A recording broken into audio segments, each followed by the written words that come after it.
That is number two. Number three is question the negative thought. Most of us tend to remain negative and become negative simply because we entertain whatever comes our way, right? We entertain it and we tend to believe it to be true, right? We never question it, that why am I feeling so overwhelmed? What is this thought? Why has that thought occurred in my life? Is it really my thought or is it a reflection of somebody else's thought, right? And simply, you don't have to entertain it. Simply tell it, thank you for being there, my dear thought. I allow you to leave me now. Simply talk to yourself and talk intelligently to yourself.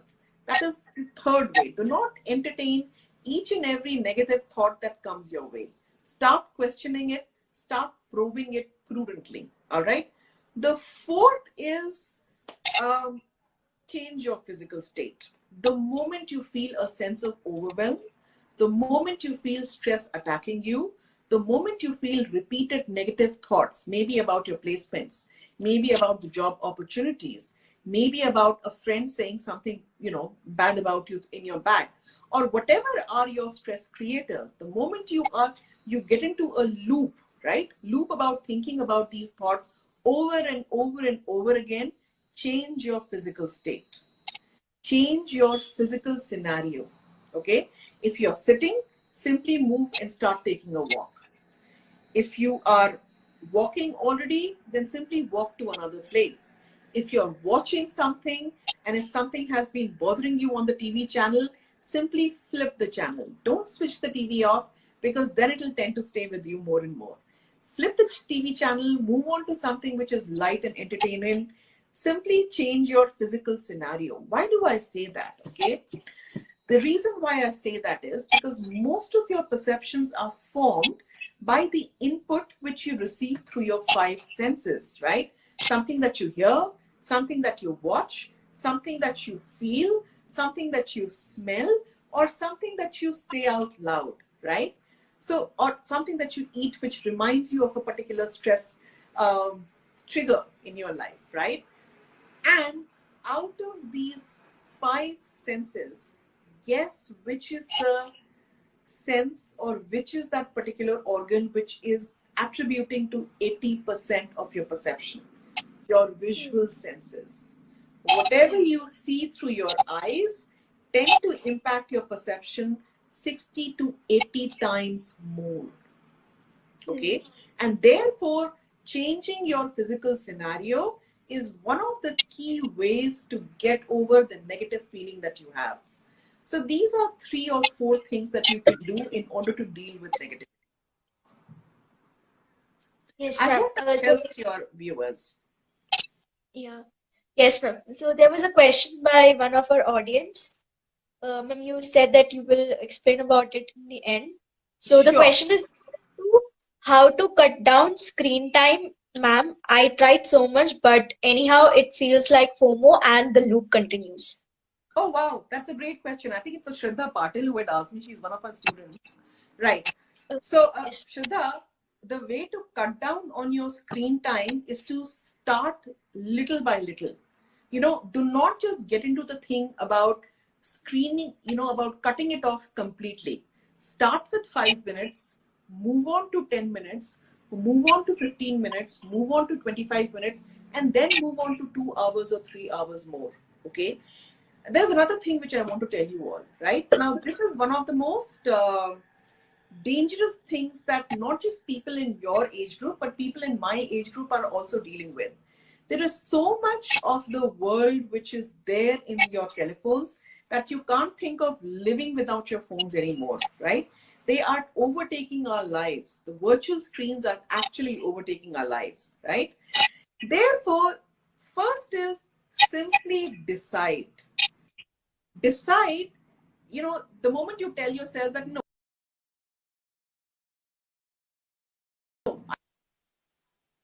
not watch, I will not see WhatsApp on my phone or not use my phone. What will you do other than that? Right? How will you replace it? Simply answer that question wisely.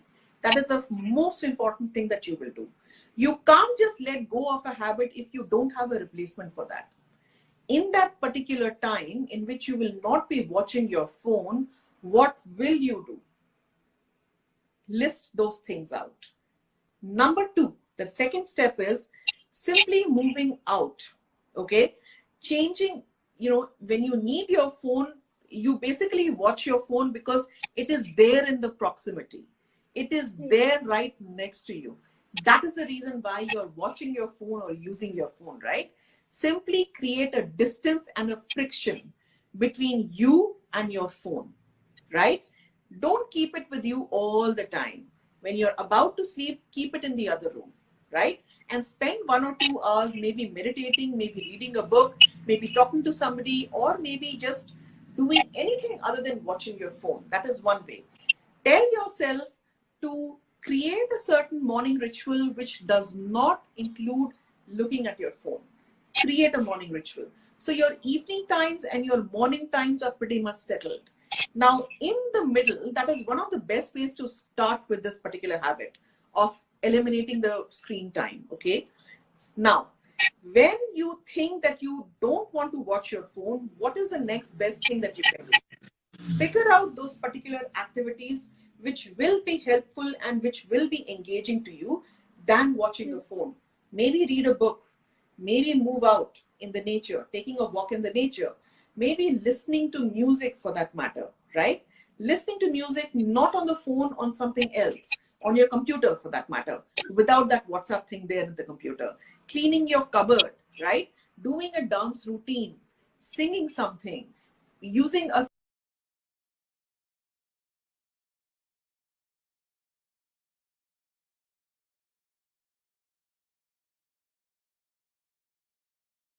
the negative thought. Most of us tend to remain negative and become negative simply because we entertain whatever Shank, comes our way, right? remove this video We because entertain started the it other and one, we tend to Mentor's believe it to video. be true, right? We never question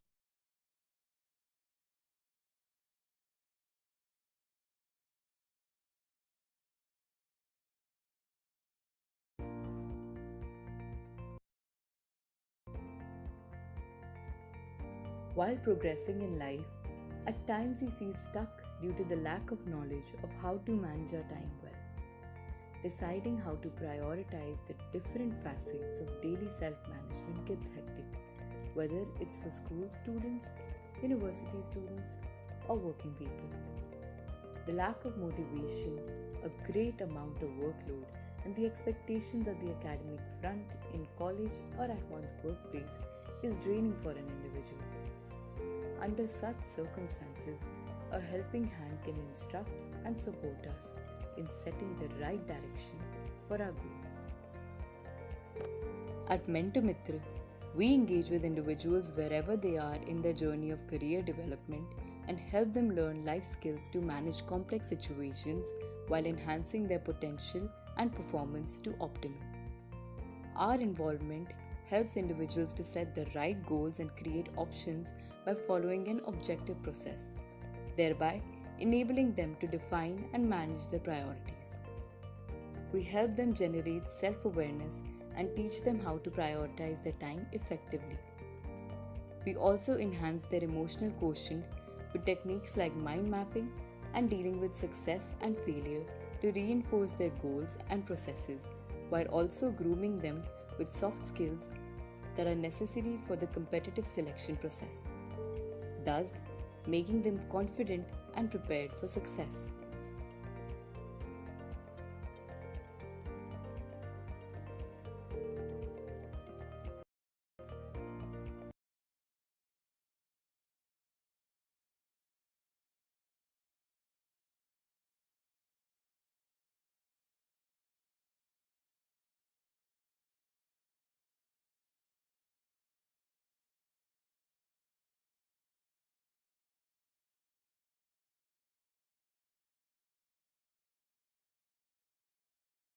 About happiness in life. Consider that everything that we do about life and everything that we do in life is all about eventually being happy. Happiness is the ultimate goal of life.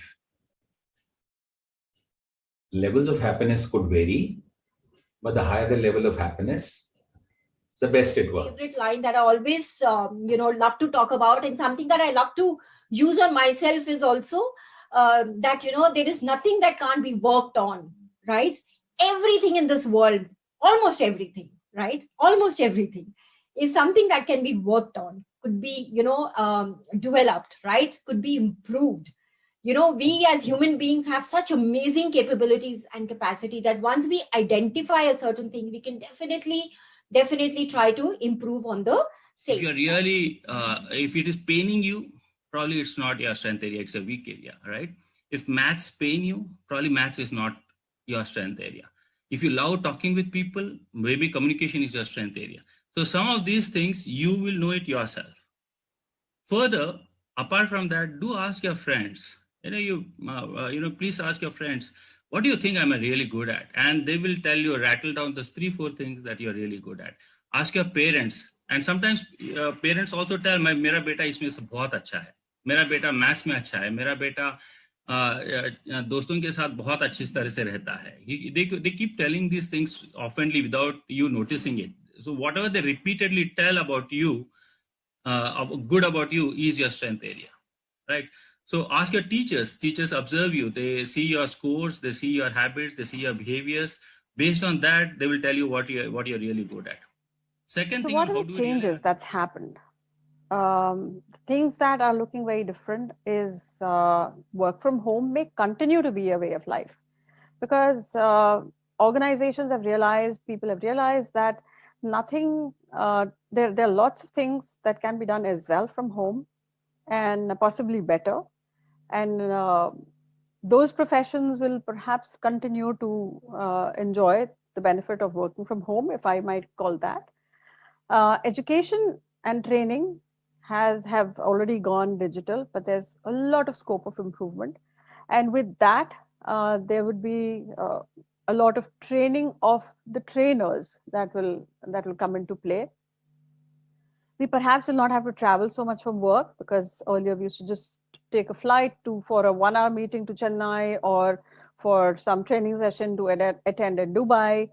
And that's the definitely way I look at analyzing work, or a analogy to work, is more to do with your mind, where you do your all logical things, your aspirations, everything is logical. The message here is we all have our starting points, we have our journeys, and we have our destinations. So today it might look like we're not headed anywhere, but in the end, it will all work out. So there's no need to be disheartened at all, and it is absolutely fine to be an average. The second part of the story goes where it comes about finding your own mojo. While I was an average student, I ensured just one thing. I kept my desire to learn and keep that fire inside of me ignited. Whether it was traveling, meeting new people, or even exploring new cultures, it was all about upskilling myself for me. Although while learning, I didn't really know where that was actually heading to. But then if I were to look back and think and connect the dots, I have the job that I have today only because of the skills and knowledge that I gained.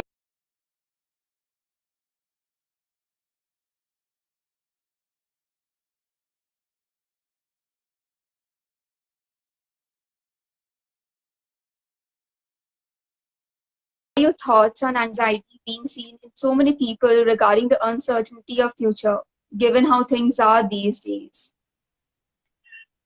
So mainly, I think I'll start with the first lockdown that happened. And when it happened, I think it was somewhere a lot of us were surprised, shocked, but at the same time, we were navigating it with a lot of fun, like learning कि अच्छा office नहीं जाना पड़ेगा because pajamas में we can take our meetings and हम coffee बनाएंगे and we'll do all these crazy things and we'll binge watch Money Break Heist. from our daily hectic day. Yeah. And I think everybody just became like a unit, Everybody started posting their Ludo success and everything. So it was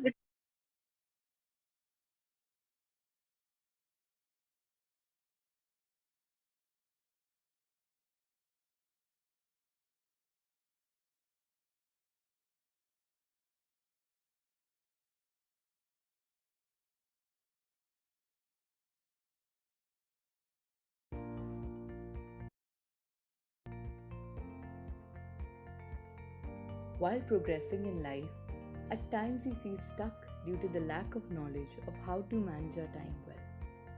Deciding how to prioritize the different facets of daily self-management gets hectic, whether it's for school students, university students, or working people. The lack of motivation, a great amount of workload, and the expectations at the academic front, in college, or at one's workplace is draining for an individual. Under such circumstances, a helping hand can instruct and support us in setting the right direction for our goals. At Mitr, we engage with individuals wherever they are in their journey of career development and help them learn life skills to manage complex situations while enhancing their potential and performance to optimum. Our involvement helps individuals to set the right goals and create options by following an objective process, thereby enabling them to define and manage their priorities. We help them generate self-awareness and teach them how to prioritize their time effectively. We also enhance their emotional quotient with techniques like mind mapping and dealing with success and failure to reinforce their goals and processes, while also grooming them with soft skills that are necessary for the competitive selection process, thus making them confident and prepared for success.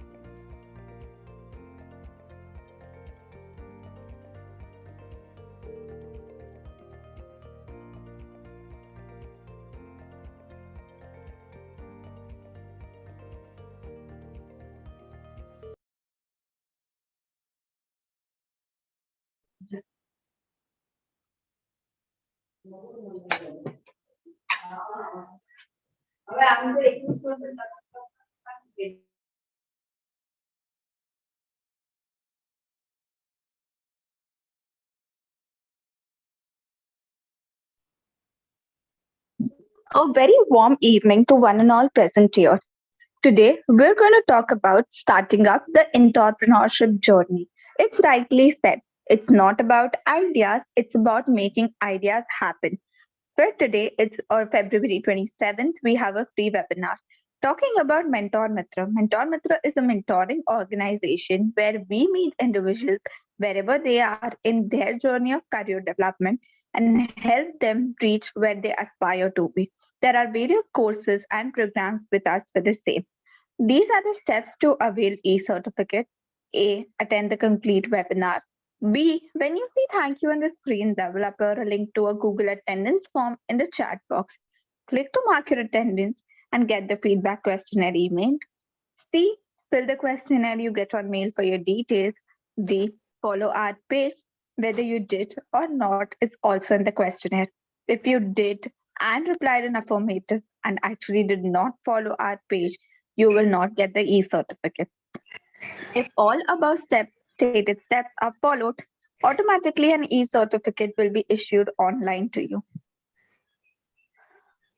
Welcoming our first speaker for the day, Mr. Uday. Mr. Uday is currently an entrepreneur who is the co-founder of a successful startup, BFAT 4X Private Limited. He has patents and deals in products making people's life better. His enterprise value is worth rupees 30 crores. Mr. Uday has won the prestigious EII Award for Product Innovation as well as the Coca-Cola Sustainable Enterprise Award. Uday is an engineer, MBA, and has spent about 20 plus years in the corporate sector, working for organizations like GE, Tata Motors, amongst many others. We welcome you, Uday, sir. Thank you so much, the whole team of Mitr. Thank you so much.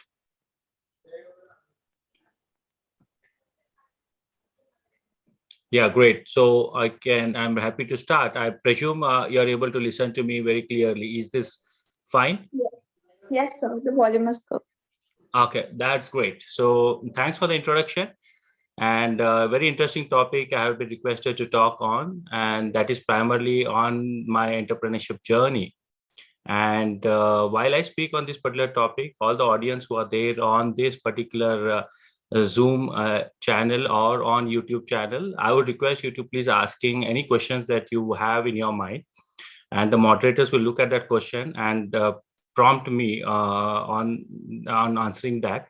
So please feel free to keep asking any questions that you have in your mind. So that way we can make it pretty interactive also. One quick question, if everyone would have, is what is entrepreneurship, and what is the difference between a business and an entrepreneurship? So typically, if you look at the English definition of the word entrepreneurship, it primarily means that an entrepreneur is someone who is trying to do something new. So that is primarily the definition of an entrepreneur. And people also, those who are trying to think of starting something on their own, also have a question as to what's the difference between a regular business, opening a kirana shop or running their family business, versus entrepreneurship. These are some of the very fundamental basic questions that people do get every now and then. So one of the basic difference is when you are running a family business and you just take the place of your father, probably you're taking the role of doing a business. That is, your father did that business, you're just continuing with that particular business. So there's nothing new in that business. It's already established. It already has some customers. It already has some business model. And it has already some profit and loss, which has been working for ages. However, when you start as an entrepreneur, you are trying to do something new, which is not existing in the market. You're trying to build a process or a product which is new, which the market requires. So the primary difference between a regular business and entrepreneurship is businesses are something which are already established in the market. Entrepreneurship is something that you're trying to do new. Now, obviously, when it comes to business and a business, the risks are less because it's already established. However, the risk is very high when it comes to entrepreneurship because you're trying to do something new. It may work or it may not work. So the risks are very high, the stakes are very high. And obviously, whenever you have high risk, the possible outcome is also high returns. So that's very much possible in entrepreneurship. One third question that people do ask is, should I become an entrepreneur or not? And how do you decide whether you want to become an entrepreneur or not? It depends on your personality style. It depends on your vision. It depends on your aspirations. Okay, there is no need or there is no mandate from the society that everyone should become an entrepreneur. It looks fancy title, but the journey is not. Okay, so I would suggest that you should check out with your mentors, with your parents, with your bosses or your managers, whether you are set to become an entrepreneur. It requires, as I told you, it requires a lot of painstaking time and dedication to become an entrepreneur.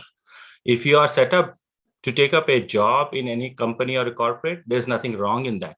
It gives steady incomes. If your personality suits taking up a simple job, doing it regularly and dedicatedly, there's nothing wrong in that. So both the worlds of just doing a simple job or doing an entrepreneurship, both are equally good.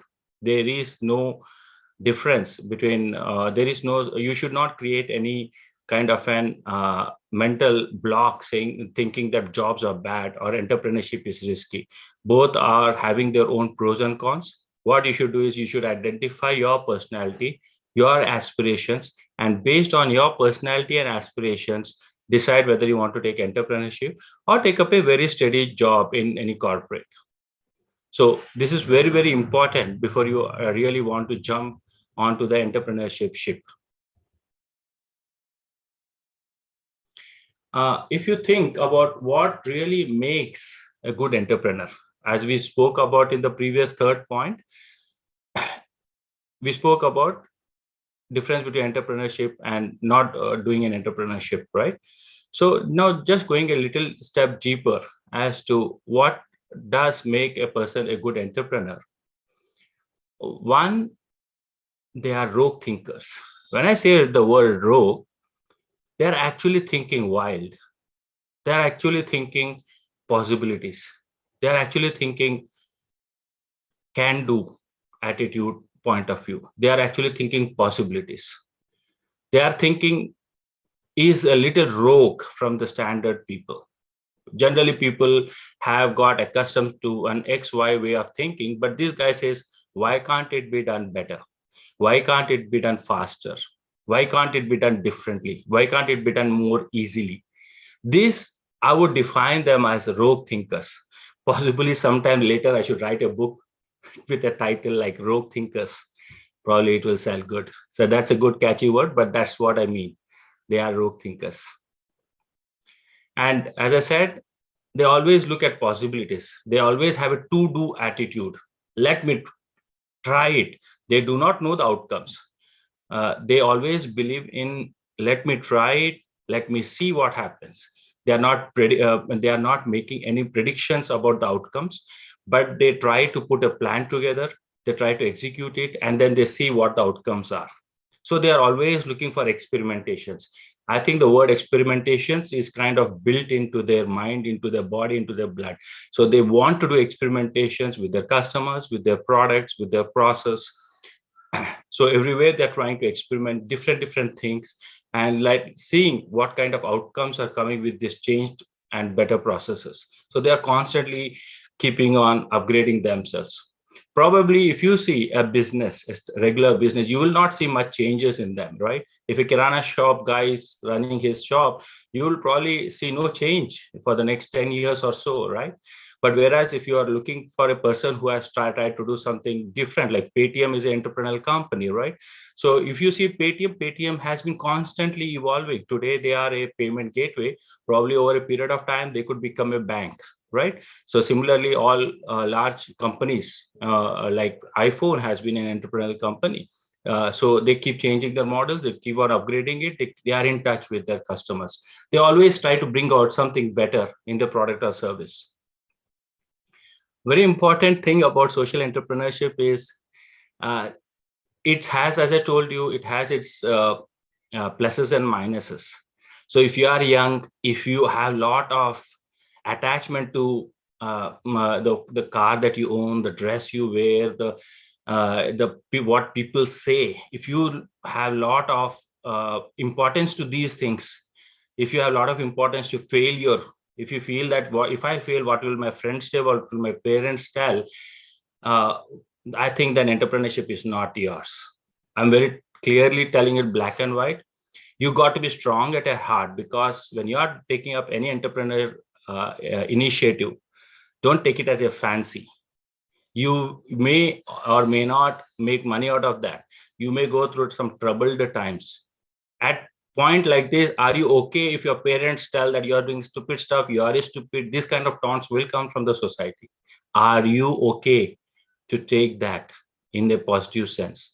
Are you okay mentally and emotionally strong enough to take that on yourself? If you are not, don't take it. Take a simple job. You can live happily. You can go to clubs and pubs and enjoy it nicely. There's nothing wrong, as I tell you, between doing business, doing a job and entrepreneurship. If you are strong-hearted, strong-minded, having guts to do something better and newer, then go for entrepreneurship. Think wild. It is possible. But yes, the journey is not simple, straightforward. It will have its own ups and downs.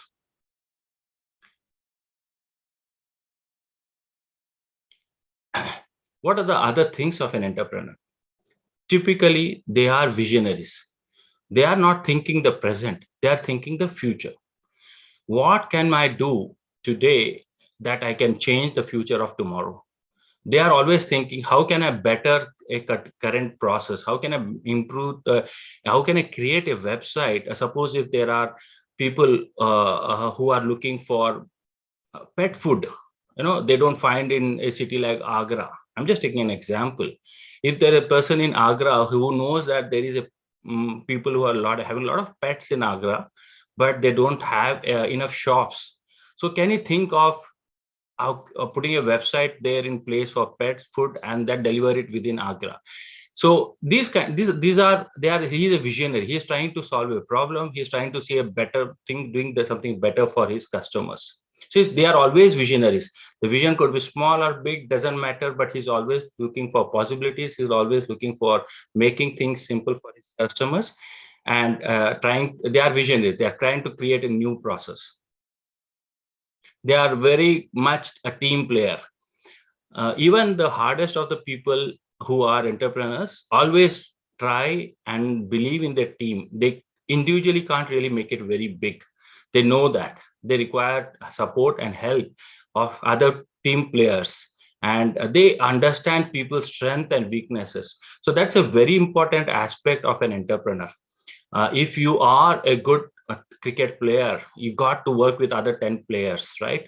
So if you are a good cricket captain, you got to know how to work with the other 10 players.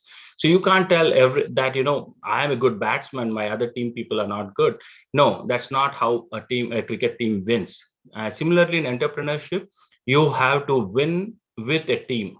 You can run a single business like a kirana shop. A one-man shop man can run a kirana shop, but if you want to build a large company, you require teams. And when it requires teams, you need to understand people's strengths, you need to understand people's behaviors, and you need to understand how to match their strengths with the skills that the company requires. So this is a very important element when it comes to building a very good entrepreneurial company. Next point, before that, can you just go to the previous slide? They are continuous learners. If you see most of the entrepreneurs, they are constantly upgrading the knowledge that they require to build an entrepreneur, right? Entrepreneurship. They are constantly upgrading themselves. They're reading books, the relevant books. They are seeing probably movies also, but relevant movies. They are reading articles in newspapers, again, relevant articles to entrepreneurship. So they are probably seeing YouTube, and they're seeing everything else that is available in the net and social media, but they're also always spending more time in reading the relevant things in entrepreneurship. They are continuous learners. That's how they actually upgrade themselves, and that's how their companies or their organizations grow. They are also very good communicators. It's very important for an entrepreneur to really communicate their vision to their team, their vision to the customers, and then develop that company into a solid company. Great communication is required. Your goals should be clearly communicated to them. Your expectations should be communicated very clearly to them. And that's how, when you have great communications, great companies are built. So that's a very important aspect of being a good entrepreneur.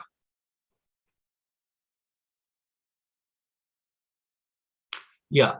Now, coming to a simple toolkit, those who are interested to become an entrepreneur, they'll obviously look for solution. How do I go ahead with, right? In the first slide, we probably covered what's the difference between a business and an entrepreneurship. Second slide, we covered about what are the characteristics of a good entrepreneurship. Assuming that now, yes, he is ready to step into becoming an entrepreneur, he requires some toolkits.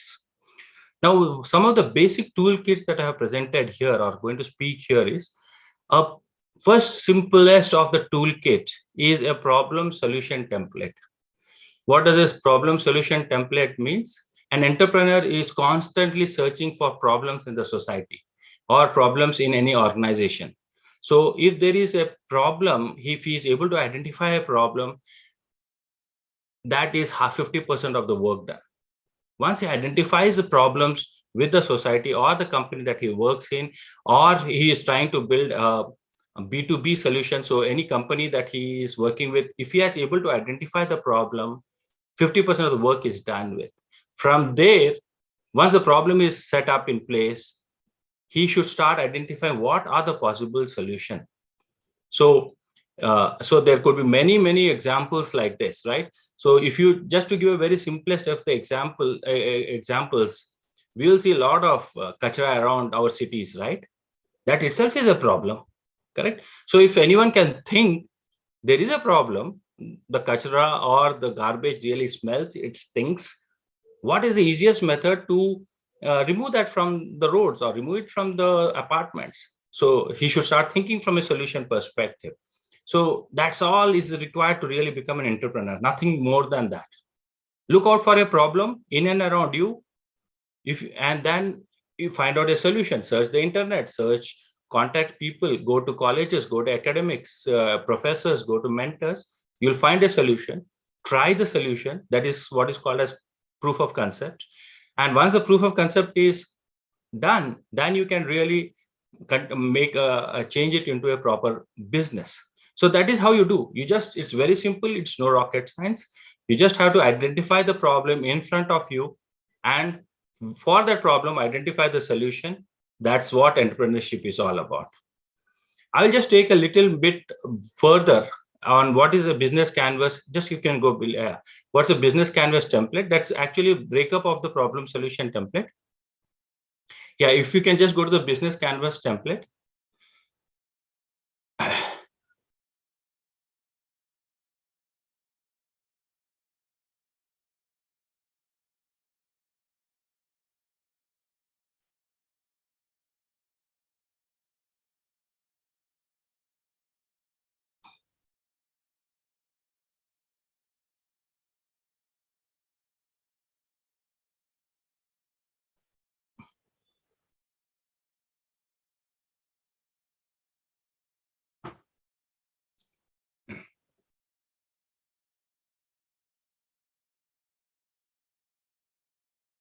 Can you put up that? Yeah, absolutely. That's right. That's right. So this is called the business model canvas. So for those who are really interested to get further deeper into business building and entrepreneurship, this is called as a business model canvas. You'll find this in internet, in Google. You can just look at this. You just enter business model canvas in Google and you will get this template. Very easy to get this. Now this template kind of explains all the aspects of building a entrepreneurial company.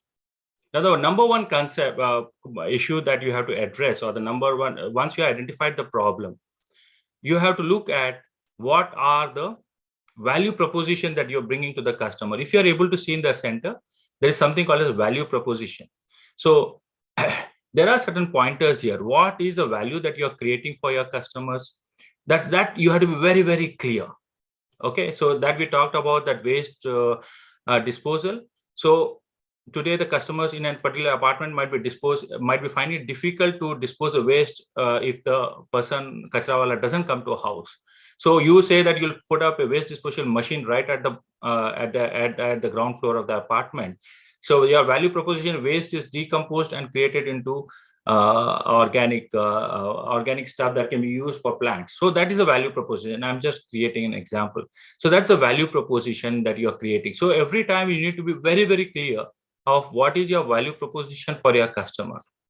After having done that, the second thing that you need to spend some time is understanding how you're going to build customer relationships. So in that case that we talked about, disposing of kachra, who are your customers, your apartment people? How are you going to build the relationship with them? Are you going to have a software that will talk with all of these people? Are you going to have an email communication or a WhatsApp communication with them as to how are you going to dispose this kachra on a daily basis? And are you going to so the communication with them? Similarly, what are the channels of communication? I talked about the channels could be either you can have WhatsApp or any of these kind of channels of communication, or the channels will also elaborate into things like how are you going to collect it? How are you going to dispose it? Are there going to be people who are going to collect this and dispose it off? Or there are going to be mini trucks or mini tempos? How are you going to collect it and how are you going to dispose it is the channels. Now, what customers are you going to also focus on? So customer segment is primarily, are you going to focus only on apartments or even on hotels? Or are you going to focus even on individual houses? So you have to be very clear. No, I'm not going to focus on hotels because the hotel industry is very different. The wastage that comes from hotel is very different. I can't manage it. The technology required for that is different. So I'm going to focus only on apartments. So that is customer segmentation. So this is on the right side of the value creation. And if you just look at the left side of the value proposition, you'll think like, who are my key partners? So in this case, The partners could be the boys, the street boys. You got to have some engagement with them. You got to have some connection with the association of auto or tempo, tempo people who drive these tempos. What are the key activities? So some of the activities are collecting the kachra, disposing it, processing it, and using it as a manure. So, and what are the key resources? Now, key resources are, you require people who understand the equipment, people who understand supply chain, people who understand driving of a vehicle. I'm giving the simplest of the example. Obviously, this can be extrapolated to any level of complexity. I'm just taking the simplest of the example to show that.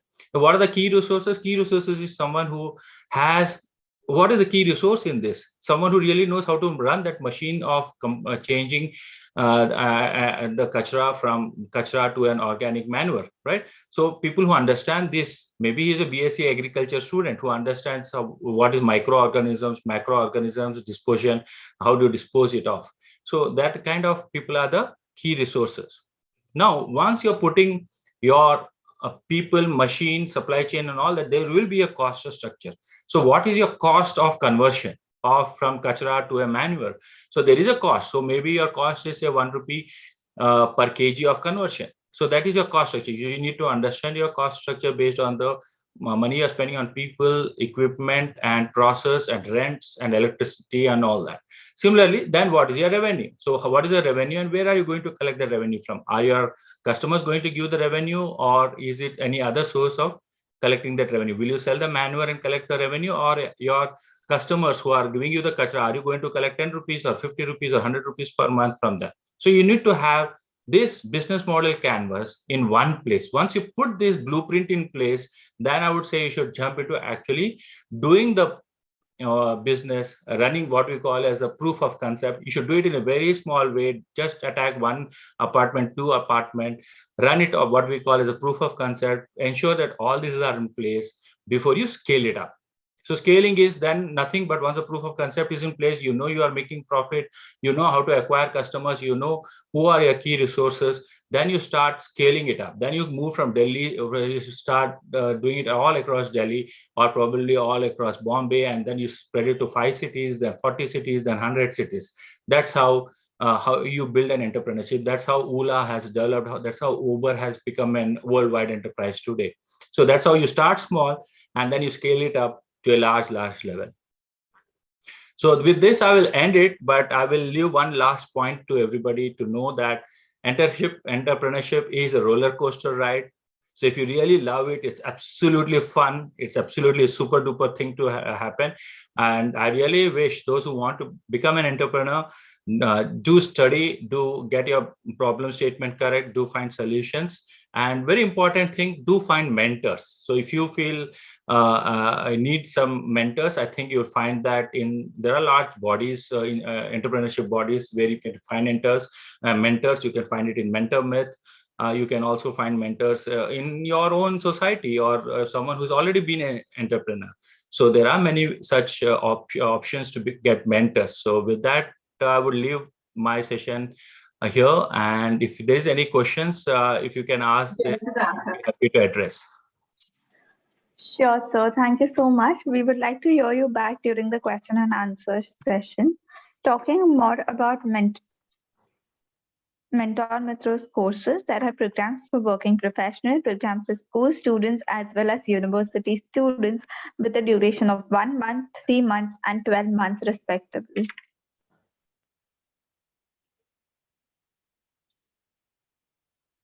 Talking more about programs for working professionals, we have a Compass Pro course for 1 month of engagement.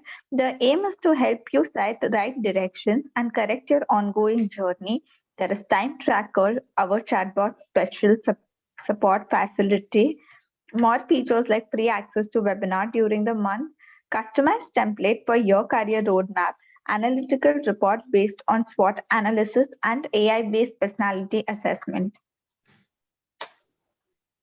Programs for university students include Compass course for direction setting, 1 month of engagement, which has time tracker, tracks and options, template, our support, features like 24/7 chatbot access, more features like 1 month free webinars.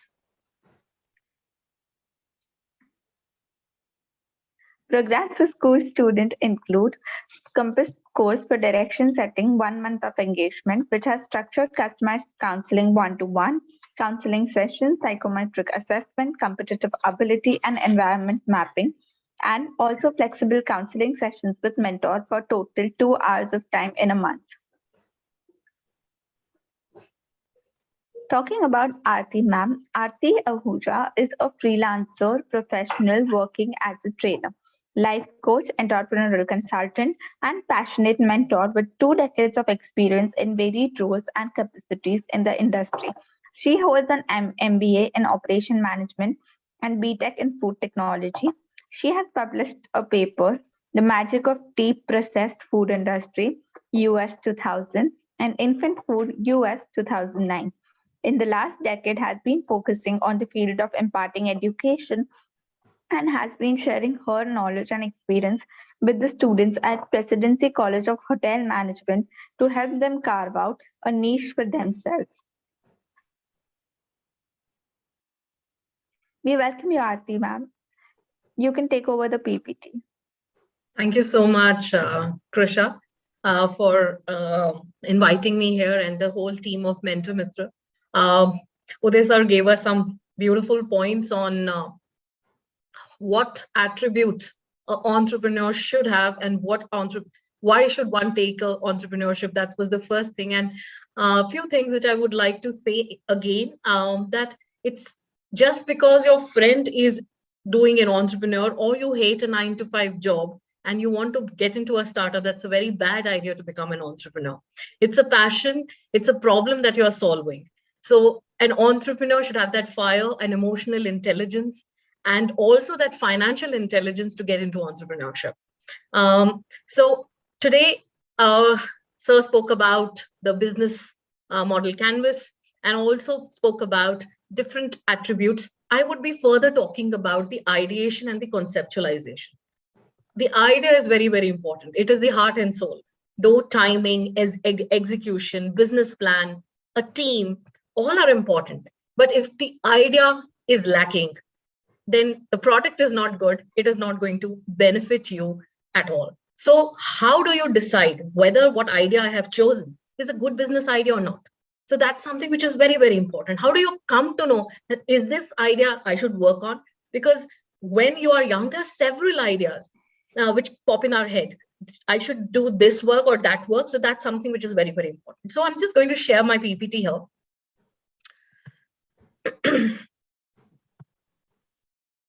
So ideation of a startup is something which is very, very important.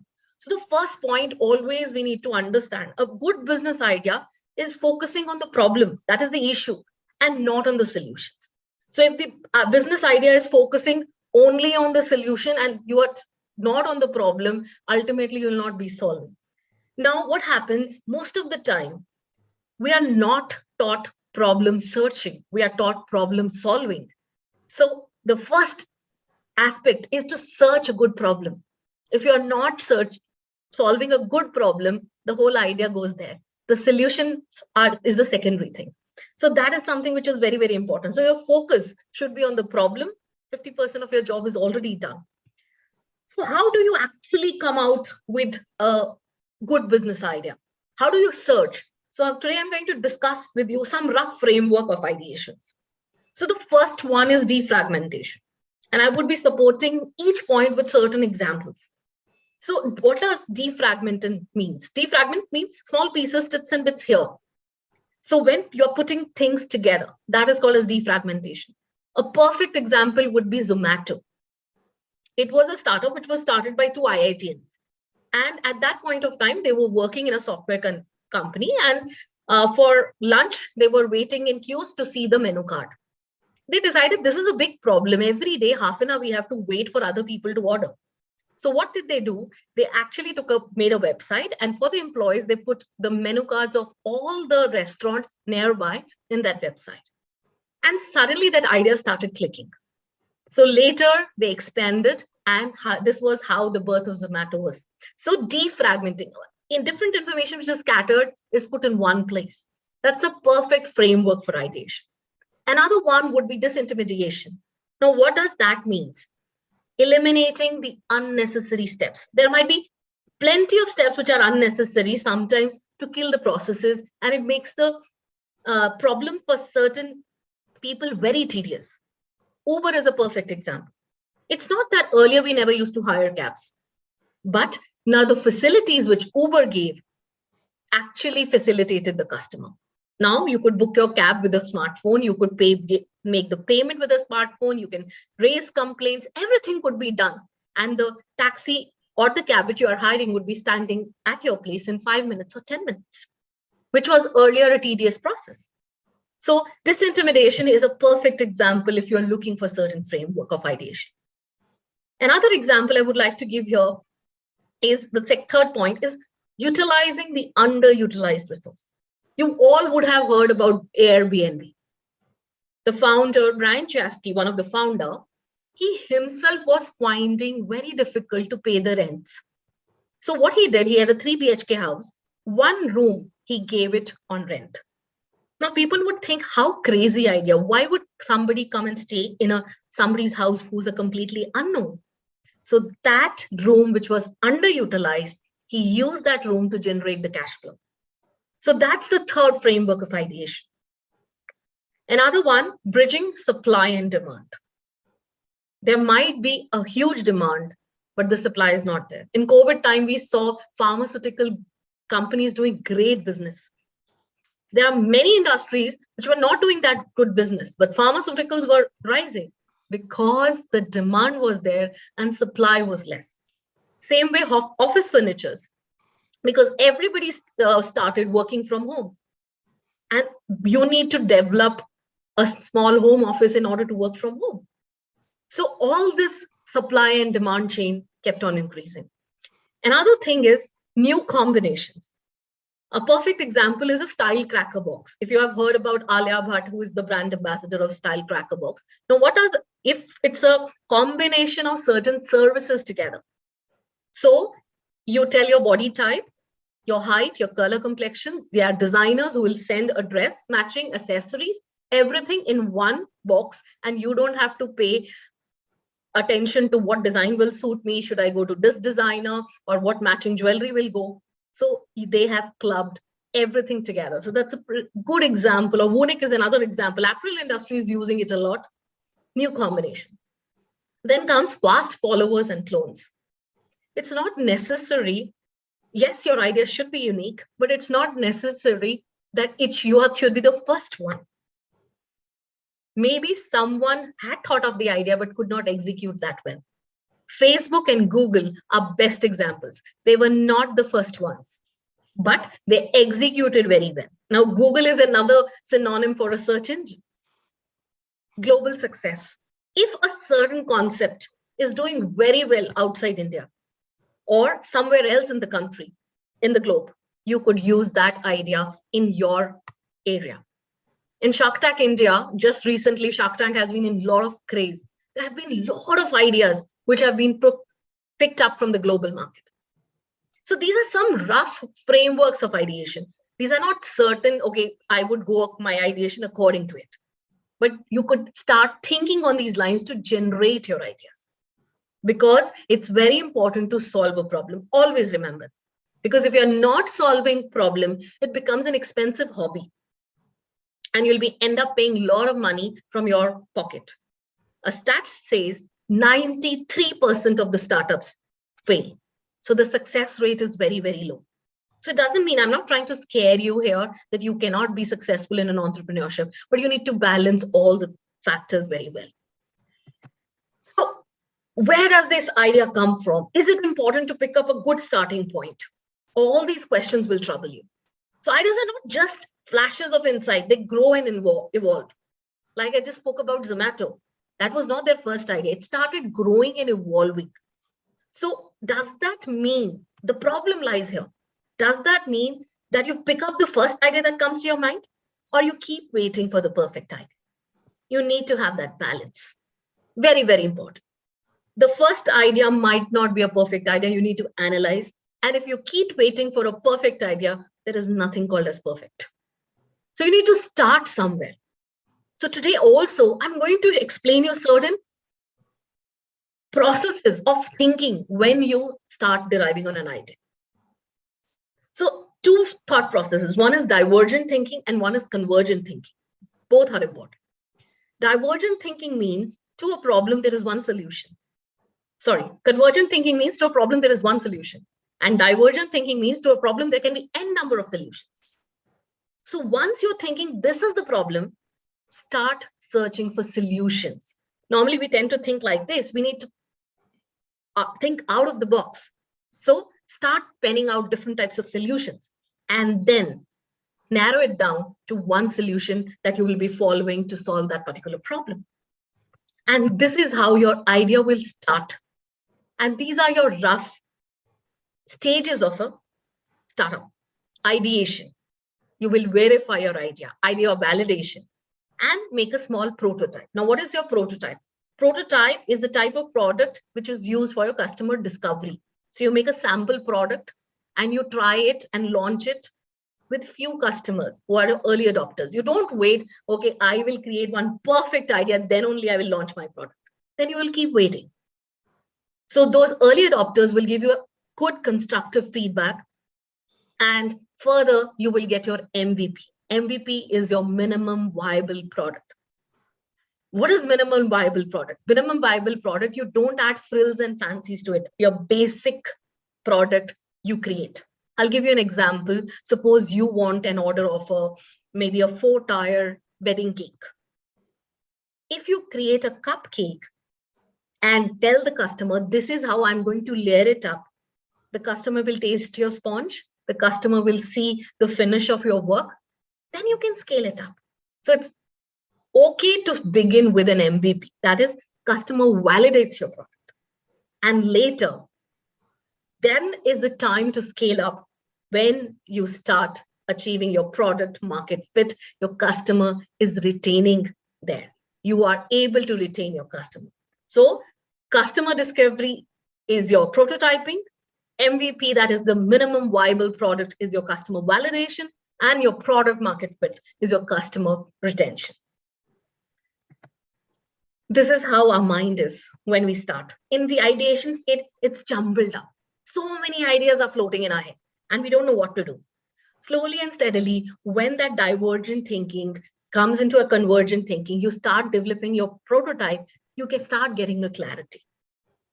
In a business, as Mr. Uday said, it's very important to be visionary. It's very important to have a clarity. If you don't know what you want, if you don't know what you want to do in life, you will never be able to work to that destination because you're not even aware of your destination. So at the prototyping, it'll start unfolding, and the scaling will happen when you're very clear and your customer retention, your product market fit is already achieved. These are your stages of your startup. So the starting point is hunch of a problem, which we said it's very, very important. You find a problem. Then you do a problem insight. Basically, you are actually verifying your idea. You research about it and you see the desirability. Is this a perfect problem? Is it? Sometimes that problem might be only yours. Maybe other people are not facing that problem. So you do research on those ideas. Then your problem and solution fit. So you have thought 10 solutions to maybe one problem. Try to come to a minimum viable product at that point of time. So what is the feasibility of that particular idea and what is the desirability? And then you start with your beta testing. So once you have done your minimum viable product, you have launched it, customer early adopters will give you certain feedback. You can do small little changes what you want in your product, but you can continue. And the last point where before the scaling up is your product market fit, what I explained.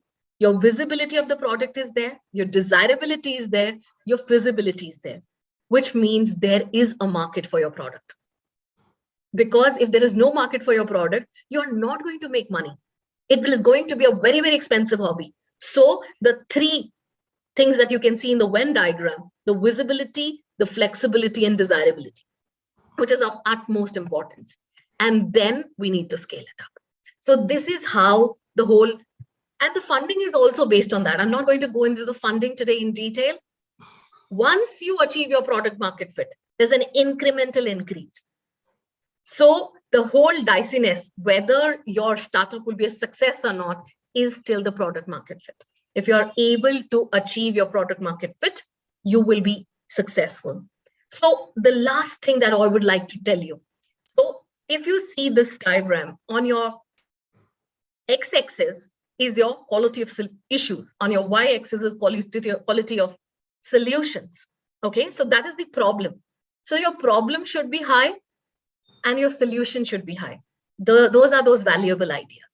Can you see those two dots? Otherwise, most of the ideas will be where a problem is also low, solution is also low. All the team players are playing that. There is too much of a competition and you're not able to achieve that. I'll just give you a quick example just to wind off this presentation. Chai Point. Umleek Singh started this venture. There was a time in India, people were opening coffee chains after coffee chains. I'm not saying they were not doing good business, but still, if we see 80% of the Indians prefer tea over coffee, there's a very small percentage of coffee lovers over the tea lovers. People criticized Umleek Singh that who is going to buy tea? Tea people can make at home. But if you see outside every school canteen, outside every school, every college campus or an IT office, you will see those street hawkers selling those tea shops. He needed two things. One was branding and one was hygiene. Chai Point came up with both and maintained the pricing. So the problem was there and he solved it so well. And he has even made chai, that is tea, a deliverable model. And that's the valuable idea. After that, many people have come up with that same idea. So it's very important to crack that particular idea, which is unique and which you can scale it up so that you can find up your product market. So that's about how important is your ideation. So any questions anybody would like to ask, I'm open to questions. Thank you so much.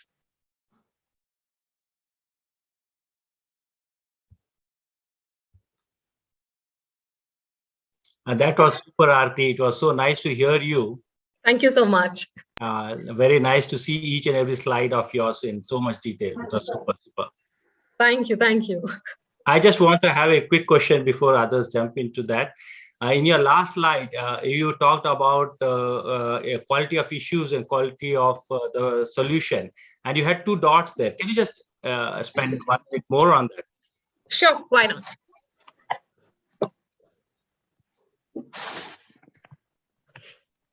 So as even you spoke about that, what is more important, that the quality of problem should be very, very high. Right. So if you see the y-axis, there might be problems which are average problems. It is there. It might not be everybody's problem, or it is not that much important. So the quality of problem, that is the solution, could be low or could be high. Same way, the solution could be low or the solution could be high.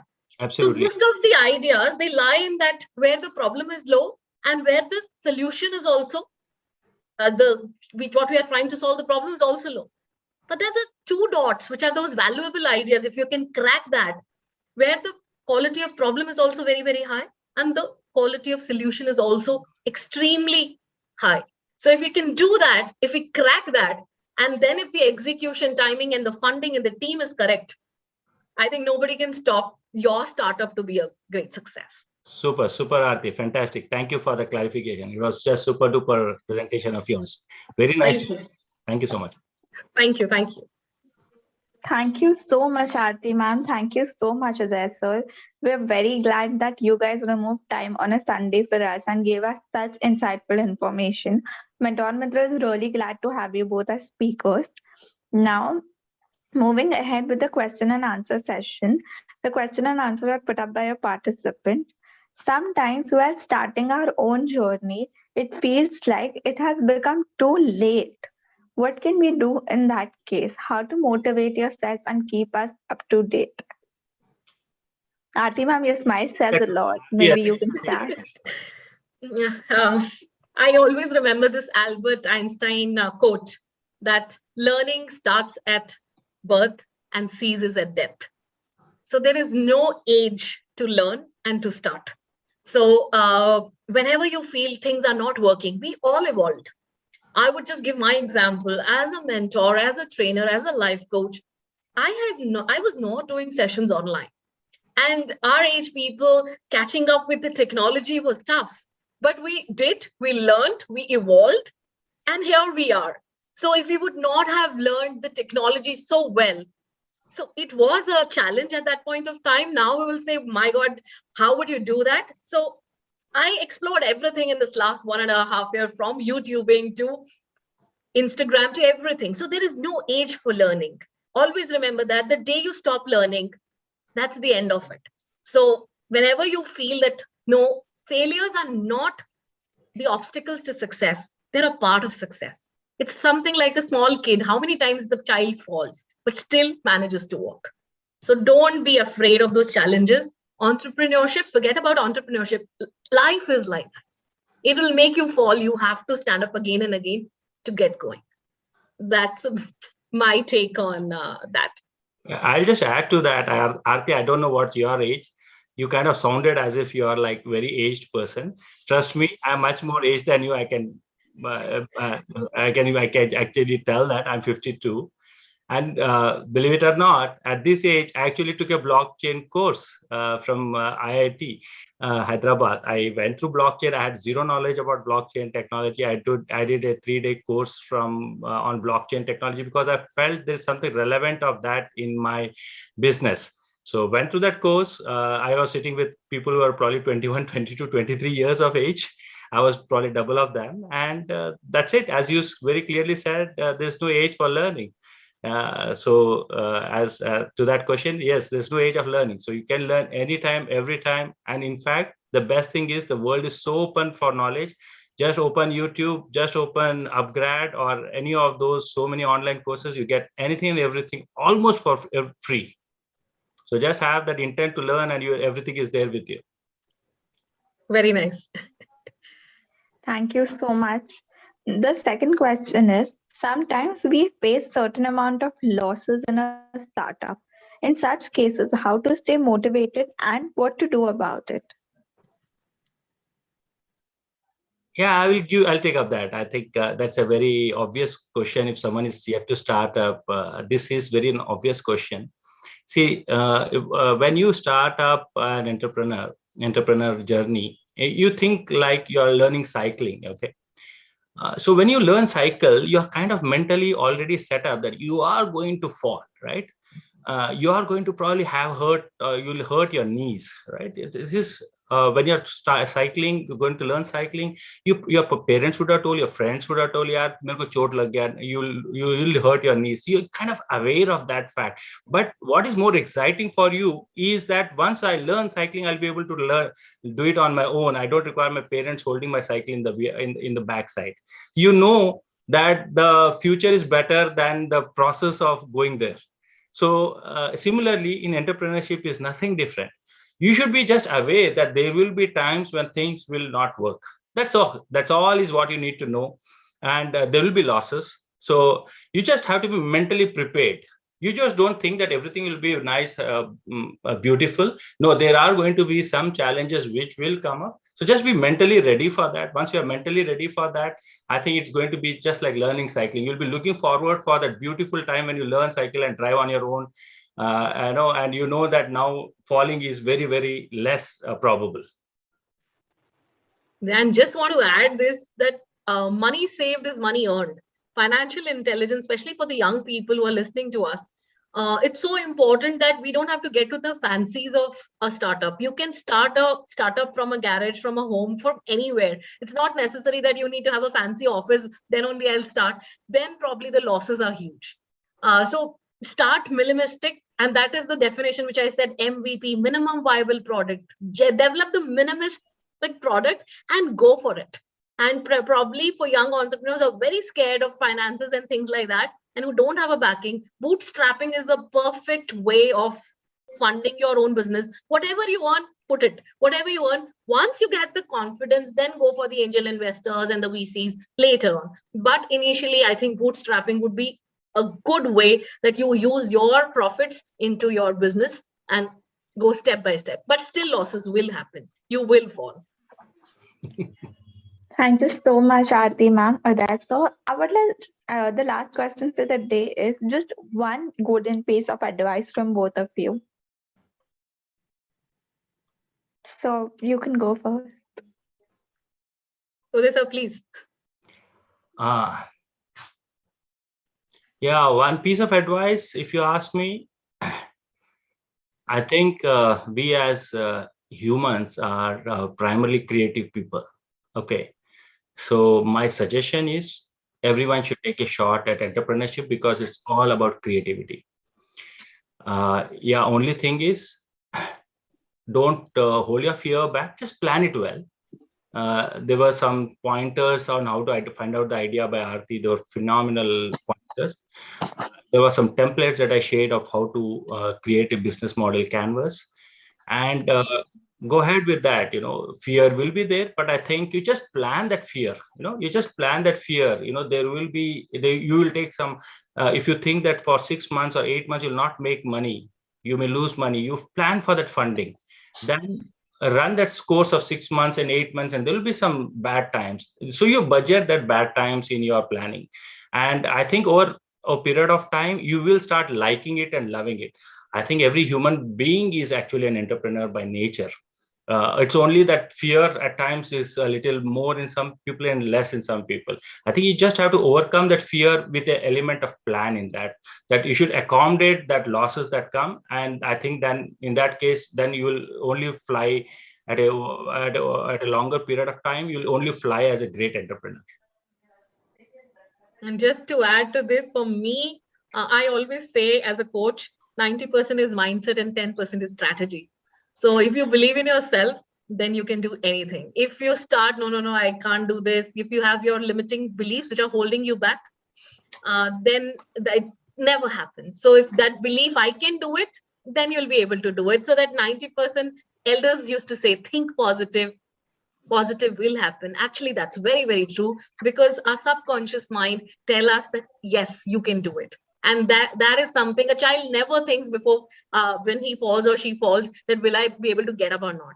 But as we grow, our limiting beliefs, no, I am lazy, no, I'm not good enough, my skills are not good, we have a lot of limiting beliefs. So remove those limiting beliefs and have a positive mindset and go ahead. So just believe in yourself. Well said, Aarti. Well said. Thank you so much.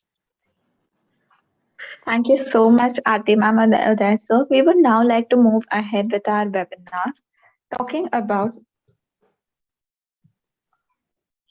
this, again repeating the steps to avail e-certificate. You have attended the complete webinar. You will see thank you on the screen at the end. There will appear a link to a Google attendance form in the chat box. Click to mark your attendance and get the feedback questionnaire email.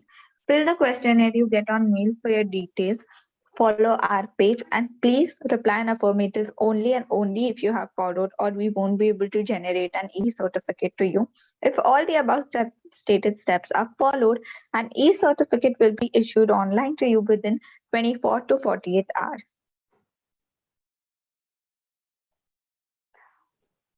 Talking about our app is available on Play Store. You can download the app for now only on Android devices. The download is free of cost, but the programs there are paid.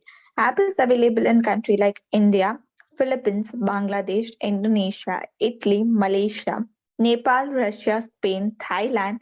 It will be launched in other countries soon. Kindly download our app and get help in your career. If you have any queries with the app, please feel free to contact us or drop a mail at events@mentormitr.com. This is our QR code. Quickly pick up your phones, scan the QR code and download the app.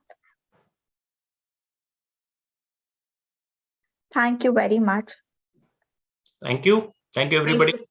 Thank you so much.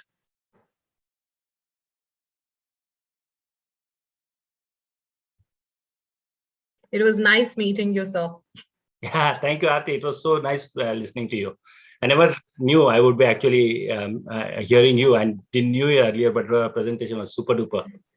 I was already aware of you because Sanjana messaged me that my father is going to be there and she has attended my session. So I know your daughter. So she told me the person who is next to you is my father. I said, okay. I had no clue that she has communicated that, but nice pleasure having listened to you.